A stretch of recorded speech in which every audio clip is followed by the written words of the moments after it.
ప్రభుత్వం రాష్ట్ర పరిపాలనతో పాటు ఈ సైక్లోన్ ఎఫెక్ట్ని ఎదుర్కోవడం ఎలా అనిపించింది? వార్తల్లో ఏమో అమరావతి మునిగిందని కాసేపు, లేదని కాసేపు.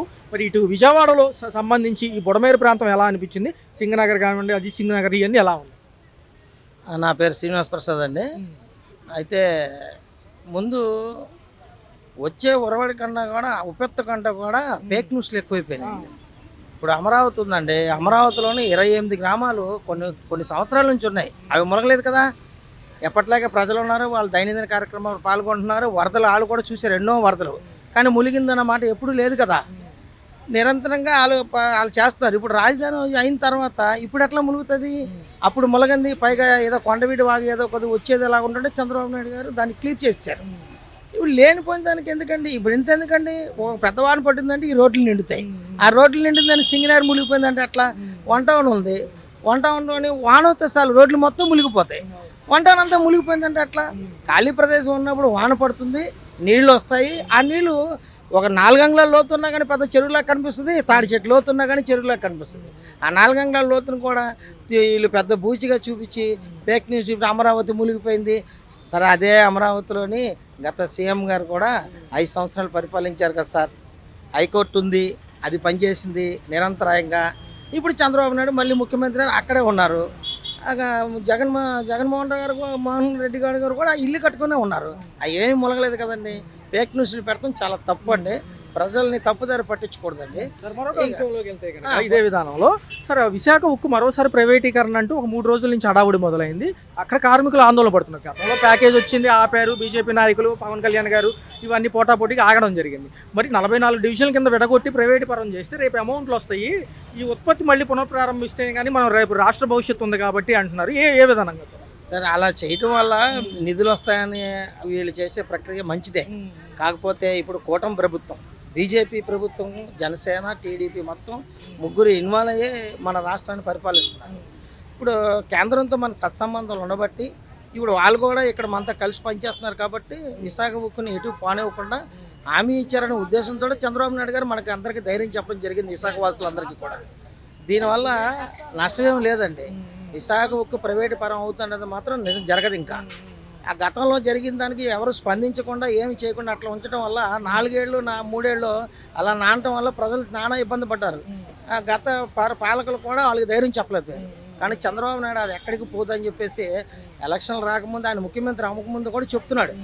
ఆ చెప్పిన మాట ప్రకారంగానే కూటమి ప్రభుత్వం ఇప్పుడు విజయం సాధించి రాష్ట్రంలో పరిపాలన చేస్తుంది. కాబట్టి అలాంటిది ఏది జరగదని, ఇంకా మంచి జరుగుద్దని, విశాఖ వాసులకి, విశాఖ ఉక్కుకి ఎటువంటి నష్టం కలగదని మేము నమ్ముతున్నాం. ఒక పక్క చూసుకుంటే సార్, మాజీ ఐఏఎస్ అధికారి ఒకరు కేసు పెట్టారు ఉప ముఖ్యమంత్రి పవన్ కళ్యాణ్ గారి పైన. హరిహర వీరమల్లు సినిమా సమయంలో అధికార దుర్వినియోగాన్ని పాల్పడ్డారు, కోసం కొన్ని గవర్నమెంట్ నిధులు వాడుకున్నారు, ఇటుపక్క టికెట్ రేట్లు పెంచారు, బ్యాన్ చేసిన బెనిఫిట్ షోలు మళ్ళీ వేశారు, నిజమైన పరిపాలన లేదనేది ఆయన వాదన. ఆయన పేరు విజయ్ కుమార్, మాజీ ఐఏఎస్ అధికారి. గత 3 రోజులుగా కూడా ఈ సోషల్ మీడియాలో హైలైట్ అవుతుంది. దేనికంటారు ఇది? సార్, సినిమాలు అనేవి వస్తూ ఉంటాయి, హిట్ అవుతుంటాయి, ఫట్ అవుతుంటాయి. ఇప్పుడు హరిహర వీరమల్లు ఓ మాదిరిగా ఆడింది అనుకోండి, దాన్ని ఫ్లాప్ అనుకొని అన్పాపులర్ చేయక్కర్లేదు. ఎందుకంటే పవన్ కళ్యాణ్ గారు సుమారు 25-30 సినిమాలుగా యాక్ట్ చేస్తుంటారు. అన్ని సినిమాలు 200 రోజులు అన్నీ లేవు కదా. కొన్ని ఆడి ఉన్నాయి, కొన్ని ఆడనే ఉన్నాయి. అంత మాత్రం చేత మీరు ఇలాగ అన్పాపులర్ చేస్తే మాత్రం ఆయన సినిమాలు చేయడం మానేస్తాడా? మాండో చేస్తానే ఉన్నాడు. ఆయన చెప్పాడు, ఫస్ట్ నుంచి చెప్పాడు, నాకు ఇతర ఆదాయాలు ఏమి లేవు, నేను సినిమా మీదే సంపాదించాలి, దాని మీద నా వంతు సహకారంగా నేను చేయాల్సిన సహాయ సహకారాలు చేస్తున్నాను. అంతేకాని ఇప్పుడు ఎవరినో ఉద్దేశించి దేనికో ఇచ్చేసి గవర్నమెంట్ ఏదో సపోర్ట్ చేసేసిందని చెప్పి హరిహర వీరమల్లు దానికి ఫ్లాప్ అయినా కానీ దానికి డబ్బులు పెట్టేసింది గవర్నమెంట్ అని చెప్పి అనడం సరికాదండి. అది సరైన పద్ధతి కూడా కాదు. ఇక సింగనగర్ వచ్చేటప్పటికి మా ఇల్లు ఇక్కడేనండి, నందమూరి నగర్లో ఉంటాం. అయితే గతంలోని వరద వచ్చిన మాట వాస్తవమే. కాకపోతే మేము కూడా ఇబ్బందులు పడ్డాము. తర్వాత సీఎం గారు నారా చంద్రబాబు నాయుడు గారు 10 రోజులు ఇక్కడ ఉండి మానిటరింగ్ చేసి ప్రతి ఒక్కరు కూడా ధైర్యం చెప్పి ఆ కలెక్టర్ ఆఫీస్లోనే, ఆ బస్సులోనే ఆయన పడుకొని అన్ని వసతులు, గతంలో కూడా ఇలాగ ఏ ముఖ్యమంత్రి గారు కూడా ఇట్లా వర్క్ చేసింది లేదండి. ఆయన ఎప్పుడైనా విపత్తు వచ్చిందంటే చాలండి, ముందు ఆయన ఉంటాడు, అధికారులను ఎలక్ట్ చేస్తాడు, ప్రజలకు భరోసా ఇస్తాడు. ఆ లెక్కేసుకుంటే విశాఖలోని హుదూ తుఫాను వచ్చినప్పుడు అండి ఎంత నాశనం అయిపోయిందండి. కానీ అక్కడ ఉండి ఆయన అన్ని దగ్గరుండి మానిటరింగ్ చేసుకొని ఇమ్మీడియట్గా మొత్తం క్లియర్ చేశారండి. ఆయన చరిష్మా ఉన్న నాయకుడు అండి. లేకపోతే హుదూ తుఫాను వచ్చినప్పుడు విశాఖపట్నంలో దీపావళి వచ్చిందండి. ఆ దీపావళికి చంద్రబాబు నాయుడు గారు పిలిపించారు. ఎక్కడ పడితే అక్కడ చెట్లు పడిపోయి ఉన్నాయి. ఆ చెట్లన్నీ ఎండిపోయి ఉన్నాయి. తీసింది కూడా లేదు, ఇంకా చాలా ఉన్నాయి. కాబట్టి మీరు కానీ దీపావళి చేసి బాంబులు మతాబులు తారాజువలు కాలిస్తే ఆ చెట్ల మీద పడి కాలిపోతాయి కనుక దీపారాధన చేసుకుని పూజ చేసుకోండి. కాకరపోతులు కానీ ఈ మందుగుండు సామాను మాత్రం కాల్చకండి అంటే ఆయన మీద గౌరవంతో ఒక్క పిలుపుతోటి విశాఖ వాసులందరూ కూడా దీపావళిని ఆఫ్ చేసుకున్నారు. అంత చరిష్మా ఉన్న నాయకుడు చంద్రబాబు నాయుడు సార్. మరి నెక్స్ట్ ఇదే విధానంలో చూసుకుంటే ముగ్గురు ఉన్నారు సార్, లోకేష్ గారు, చంద్రబాబు నాయుడు గారు, ఒక పక్క పవన్ కళ్యాణ్ గారు. అయితే ఏంటంటే సార్కి వృద్ధాప్యం మీద పడుతుంది కాబట్టి వృద్ధాప్యం ఒక పక్క చూసుకుంటే నెక్స్ట్ రేస్లో లోకేష్ గారు అనుకుంటున్నారు. మరి పవన్ కళ్యాణ్ గారు ఇలా సపోర్ట్ చేస్తారా? మాజీ ముఖ్యమంత్రి గారు కూడా కాంపిటీషన్ ఉన్నారు కాబట్టి వైసీపీ నుంచి ఎలా ఉంటుంది? రాష్ట్ర ప్రజలు ఎవరిని ఆహ్వానిస్తారు ఒకవేళ రేపు ఎలా ఉంటుంది? అయితే ఆయనకి ఏమీ వయసు అయిపోలేదండి. చంద్రబాబు నాయుడు గారు ఎప్పుడు కూడా నవయువకుడే. ఆయనకి 75 సంవత్సరాల వయసు వచ్చింది. అయినా సరే ఇప్పటికీ కూడా మీరు చూసే ఉంటారు, తుఫాన్ వచ్చినప్పుడు ఈ వరదలు వచ్చినప్పుడు ఆయన ఎస్కలేట్ ఏంటంటే దాన్ని బుల్డోజర్ అవి పైకెక్కి నుంచున్నారండి. ఆయన మోకాళ్ళు నీళ్ళలో నడిచారండి. మరి మిగతా వాళ్ళు కూడా నాయకులు ఆయన అంత తీరుగా ఎవరు నడవలేదండి. ఆయన హుషారుగా ఉంటాడు. ఆయన ఎప్పుడు కూడా ఆరోగ్యంగా ఉంటాడు. నిండు నూరేళ్ళు ఆయన ఆరోగ్యంగా ఉంటాడని మేము ఆశిస్తున్నాం. అయితే అలాంటిది ఏదైనా జరుగుతుందంటే మాట్లాడుకుంటారండి. కూటమి ప్రభుత్వం కదా, మాట్లాడుకొని ఏదో ఒక నిర్ణయం తీసుకుంటారు తప్ప గొడవలు తలచిన పరిస్థితులు జరగవండి.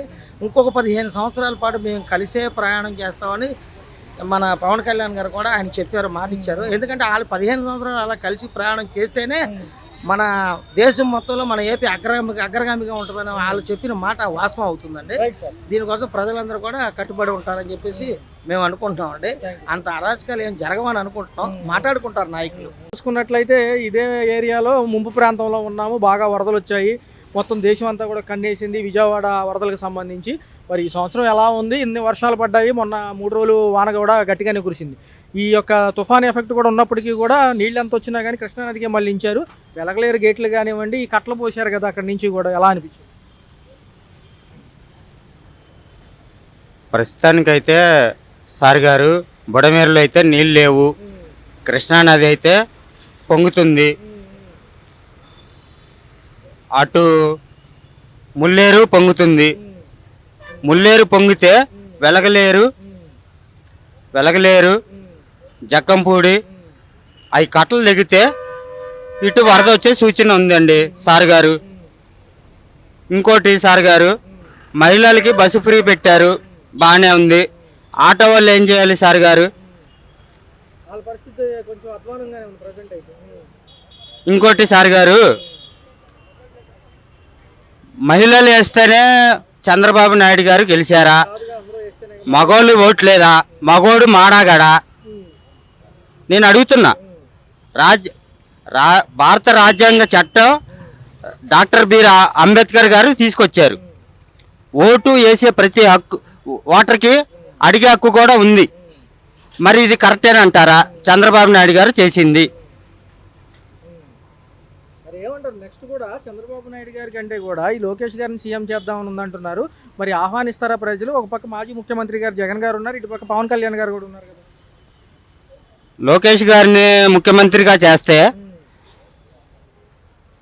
పవన్ కళ్యాణ్ అభిమానులు ఒప్పుకోరు. ఇప్పుడు డిప్యూటీ సీఎంగా కొనసాగుతున్నారు పవన్ కళ్యాణ్ గారు. అలాగే ఉంటారు కూడా. లోకేష్ గారిని చంద్రబాబు నాయుడు గారు ముఖ్యమంత్రిని చేస్తే జనాలు కూడా ఒప్పుకోరు. ఒక పక్క చూస్తే అమరావతి సెక్షన్కి వస్తే కనుక ఇటు పక్క వరద ఉధృతి ఎక్కువ ఉంది కాబట్టి, అటు పై ఎత్తు ప్రాంతాలు కొండవాగు పాలవాగు ఇవన్నీ మునిగినాయి కాబట్టి అక్కడ కట్టడాలకి అనుకూలమైన మళ్ళీ పునరాలోచనలో గవర్నమెంట్ పడుతుందా, లేకపోతే వర్షాలు నిలిచిన అనంతరం మళ్ళీ పనులు సాగుతాయా? ఒక పక్క మాజీ ప్రభుత్వాలు కూడా కొంచెం అక్కడంతా కూడా మోకాళ్ళు ఎత్తున లోతు నీళ్లు ఉంటాయి, రేపు ఇదంతా సాధ్యమేనా అని అడుగుతున్నారు కట్టడాలు. రాజధాని గురించే చంద్రబాబు నాయుడు గారు తపత్రం పడుతున్నారు కానీ ప్రజల గురించి ఆలోచించట్లేదండి. మొన్న వరదలు వచ్చినాయంటే రాజధాని మునిగిపోయిద్దని ఆ కట్టలన్నీ తెంపేసి ఇటు పంపించారు దిగువ ప్రాంతాలకి, రాజధాని డెవలప్ చేయాలని. జగన్ గారు ఏమన్నారు? 3 రాజధానులు అన్నారు. విశాఖపట్నం, కర్నూలు, నెక్స్ట్ వచ్చి అమరావతి. దానికి చంద్రబాబు నాయుడు గారు ఏకీభవించలేదు. ఇదే విశాఖపట్నం అంశంకి వస్తే కనుక విశాఖ ఉక్కు పరిశ్రమ మరొకసారి ప్రైవేటీకరణ అవుతుందంటున్నారు. గతంలో మొన్న ప్యాకేజ్ వచ్చి ఆపామన్నారు కానీ పవన్ కళ్యాణ్ గారు బీజేపీ నాయకులు చర్యలు తీసుకున్నారు కానీ ఇక ఆపలేని పరిస్థితి. 44 డివిజన్ల కింద విడగొట్టి లోపల సెక్షన్లు అన్నీ కూడా మళ్ళీ ప్రైవేటీకరణ చేస్తేనే రేపు ఉత్పత్తి ఉంటుంది, డబ్బులు వస్తాయి, స్టేట్కి డెవలప్మెంట్కి ఉపయోగపడుతుంది అంటారు. ఏమంటారు? అది ప్రైవేట్ పరం అవ్వకూడదండి. గవర్నమెంట్ అది హ్యాండ్ చేసుకోవాలా. దాని మీద చాలామంది ఆధారపడి బతుకుతున్నారు. వాళ్ళందరూ పొట్టకొట్టినట్టే ప్రైవేట్ పరం అయితే. ఇప్పుడు గవర్నమెంట్ అయితే అందరూ ఉంటారు, ప్రైవేట్ పరంగా తీసుకుంటే వీళ్ళందరూ పట్టకొట్టినట్టే. మరొక అంశంలోకి వెళ్తే ఒక మాజీ ఐఏఎస్ అధికారి విజయ్ కుమార్ గారు ఆయన పేరు, ఆయన ఈ పవన్ కళ్యాణ్ గారి పైన కేసు పెట్టడం జరిగింది. హరిహర వీరమల్లు సినిమా సమయంలో అధికార దుర్వినియోగానికి పాల్పడ్డారని చెప్పి. ఏమంటారు? ఈ టికెట్ల రేట్లు పెంచుకునే విషయం మళ్ళీ బెనిఫిట్ షోలు పునఃప్రారంభం, గతంలో బ్యాన్ చేశారు కదా, ఇవన్నీ ఎందుకు చేశారని ఆయన అడుగుతున్నారు. కలెక్టర్, ఆయన మాజీ కలెక్టర్. ఇప్పుడు ఆయన ఐఏఎస్ అధికారి గారు అడిగినా కూడా పవన్ కళ్యాణ్ గారు పదవిలో ఉన్నారు కాబట్టి ఆయనదే అవాజ్ నడిచిద్దండి. సార్ గారు ఎవరు ఏమనుకున్నా అవన్నీ జరగవు. రాష్ట్ర భవిష్యత్తు మరొక 4 ఏళ్ళు ఉంది. మరి అమరావతి పోలవరం పూర్తయితే ఎలా ఉంది? నిన్న పోలవరం వీడియోలు కూడా చూశారు.